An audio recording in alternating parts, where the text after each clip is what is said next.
Sheet pan dinners make my life so easy when I have a busy weeknight. I make a lot of different versions, and this is an easy sausage and peppers. We're basically going to make the oven do all the work. I love that I could just put it in the oven and I don't have to stand by the stove and actually cook something. The oven does it for me. So I have 2 medium yellow onions. You could use whatever onions you like in this recipe. I'm going to slice them a little less than 1/2 inch thick. You want to make sure they're just all the same size. I make this recipe so many different ways. Sometimes I replace the peppers with potatoes, but always the onion because it gives a great sweet flavor. Today I'm using red bell peppers, but you could do any combination of peppers. You could do the green and red, the orange, the yellow. Really, the sheet pan meal is such an easy and flexible meal. That's why I like it. Whatever you have in your fridge, that's what you use. And I've seen so many people cut peppers different ways. I like to do it this way, just cut around the core. The core comes right out.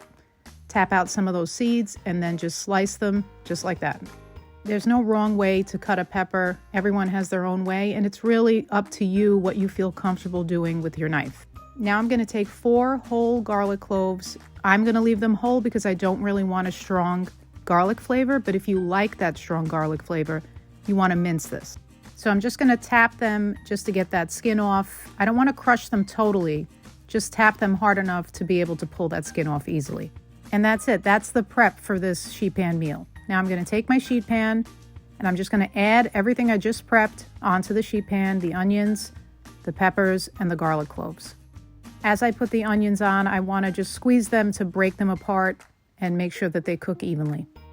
Now I'm going to add on my garlic cloves. Like I said, if you want to mince that for a stronger flavor, you can do that. And the red bell pepper. Now it's time to get the seasoning on there. I like to keep it very simple. I do a little bit of olive oil first.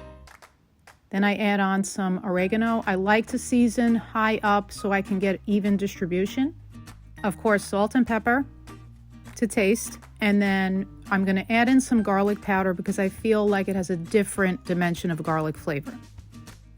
And now you want to get in there with your hands and just toss it around. Make sure everything is coated. And once you're done doing that, just even it out, spread it out nicely. Now I'm just going to add the sausage links. This is sweet Italian sausage. I'm using 10 links. You're just going to put them right on top. No seasoning because these are already seasoned and salty. But I do like to add a drizzle of white wine and a drizzle of olive oil. And that's it. We're going to go into the oven at 400 degrees Fahrenheit for about 30 to 40 minutes until it looks nice and golden, just like this. Every once in a while, you want to go into the oven with a spatula and kind of toss things around so that it gets nice and golden. Serve this with a salad and a crusty piece of Italian bread, and this is an amazing, easy dinner. There's nothing better than a homemade meal, especially an easy one. Like and subscribe to see more easy recipes for the home cook. The link to the recipe will be in the caption of this video. See you on the next delicious recipe. Ciao, my friends.